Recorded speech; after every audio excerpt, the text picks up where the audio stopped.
I am Patrick. This is Brian. That's Andrew, and that's Corey. Together we are Just Got Played, and we are at the Cloak and Blaster once again. But this time we're playing Smuggles and Snuggles. I know which one I like. I think you like it both ways. Join us for a little smuggling and snuggling. Barely.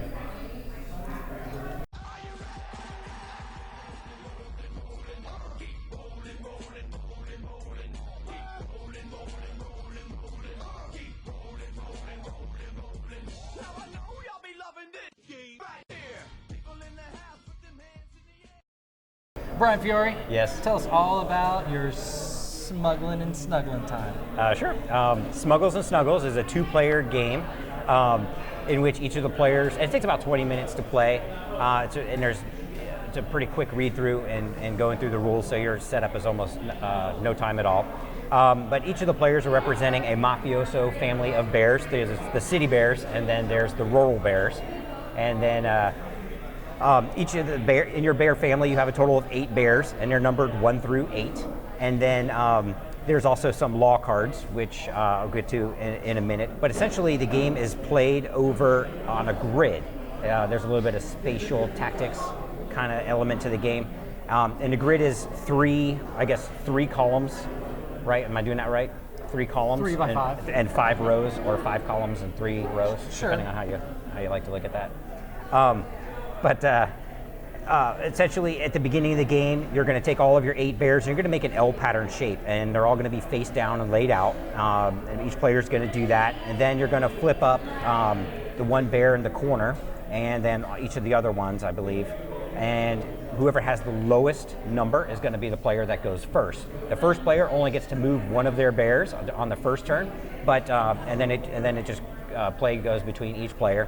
And generally during your turn, you have to move 2 of your bears, and they have to be different bears. Okay. The object of the game is to get 3 of your bears to the other player's back row. Okay, and cover up that back row, at which point you win the game automatically. There's a couple of rules, though, that make movement or limit the movement of how you do that. Generally, you can move your bear kind of like a queen's movement in any direction. So you can go diagonal or orthogonally or whatever, but you can only move 1 space. I guess technically it's a king's movement, right? Oh, yeah. Papa bear, king bear. Yeah. But if you happen to have a lower number bear, they can do what's called the smuggling.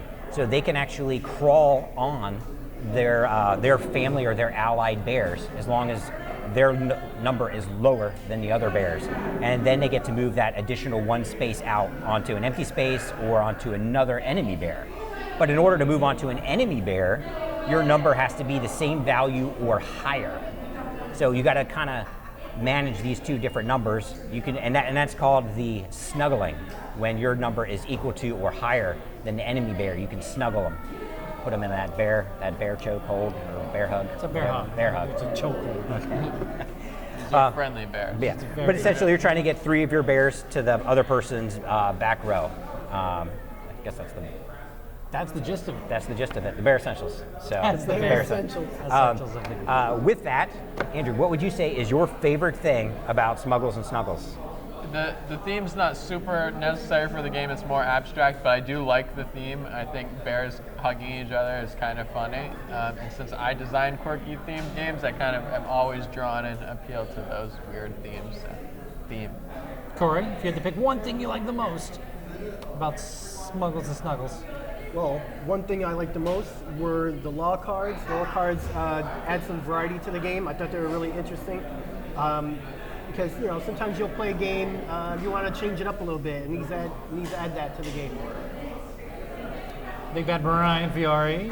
My favorite thing about Smuggles and Snuggles is that there's not a whole lot of components in the game, and there's a decent amount of strategy, so it's that strategy per component ratio that I love. I do. He loves that. There's a lot of game here for the Your number of ideal game components. has no components. No components, and all strategy. all So, yeah. It's like, Oh my god, how am I going to do this?